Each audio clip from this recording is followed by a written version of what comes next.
Sam Bankman-Fried was the second richest crypto billionaire on this planet. FTX was among the top 5 crypto exchanges by volume, and FTT peaked at $50 this year and was trading at around $25 to $30 at the start of November. And now what? Well, now FTT is trading at $1. DOJ, SEC, CFTC are all investigating FTX. Sam's net worth has dropped from $16 billion to $1 billion, and now apparently he's just $0.1 million left in his bank account, and he has been arrested. Hello, hi, namaste, this is Riya Yadav, and today we're having a look at how FTX and Sam rose to the fame so quickly and how it all came crashing down. So Sam Bankman-Fried was a 30-year-old founder. He was a philanthropist and he was a major Democratic donor who saw some favors in the Washington DC. Sam had 4 entities under him which he directly or indirectly controlled: FTX, FTX US, FTX Ventures, and what we did not know of was Alameda Research. Let's quickly walk through the timelines of Sam to see how he rose to the high position and how all of this happened. So Sam Bankman-Fried, also known as SBF, is a MIT graduate and was working for 3 years as a trader at Jane Street Capital, which was a proprietary trading firm. In October 2017, he started his own crypto quantitative trading firm, Alameda Research, with Tara McCauley. Alameda's strategies included arbitrage, market making, OTC, which is over the counter, yield farming, and trading volatility. Alameda was an early stage investor in some crypto projects as well. In April 2019, Sam started FTX along with another MIT graduate and who's also an ex-Google employee, Gary Wang. FTX was a crypto futures trading exchange, and Binance became the initial big investor which was backing FTX. In summer of 2019, FTX launched its own token FTT, which has caused all the havoc today. The masses and investors believe that it will be a big hit because of the FTX's association with Binance and Alameda. An initial 20% of FTT's private sale went to investors including Alameda, Binance, Coinbase, Multicoin Capital, some of the biggest names in crypto. Now, the important point to be noted here is that more than half of the FTT's supply was with the company and team, which was to finish vesting in 2022 May. And from what we've gathered, company and team mostly stood for Alameda and FTX combined. In 2020, FTX started to become the talk of the town as it enabled trading with 100x leverage. 100x leverage even on shitcoins and yet to be listed altcoins.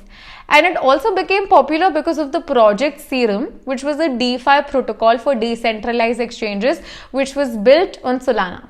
Now, a big chunk of Alameda's investments were in Solana and the Solana ecosystem, which is why we saw Solana also tank with all of this collapse. You can see the list of Solana-based projects that Alameda Research had invested in on the screen right now. FTX spent a lot of money on sponsorship deals and advertising, like deals with Mercedes-Benz, Formula One team, professional esports organizations, the FTX Arena, and even on Super Bowl ads. A Super Bowl ad with Larry David. And Sam was a major donor to Democratic Party candidates. He was the second largest individual donor to Joe Biden in the 2020 presidential elections, personally donating $5.2 million. His connections in the Washington DC. Coming back to our timeline, so in August 2021, Sam handed the control of Alameda Research to the 2 CEOs, Sam Trabucco and Caroline Allison, and showcased that he or FTX had no overlap with Alameda. But that wasn't really the case. Now, apart from Sam's timelines and his decisions, a lot of industry happenings shaped the future of FTX and pushed it to what we see today. 2022 has seen so many collapses, right? Luna, 3 Arrow Capital, etc. I made a complete video on all that went down this year, 2022's crypto collapses. Check that video out to know more. Now, all of these had an effect on the market players in some way or form.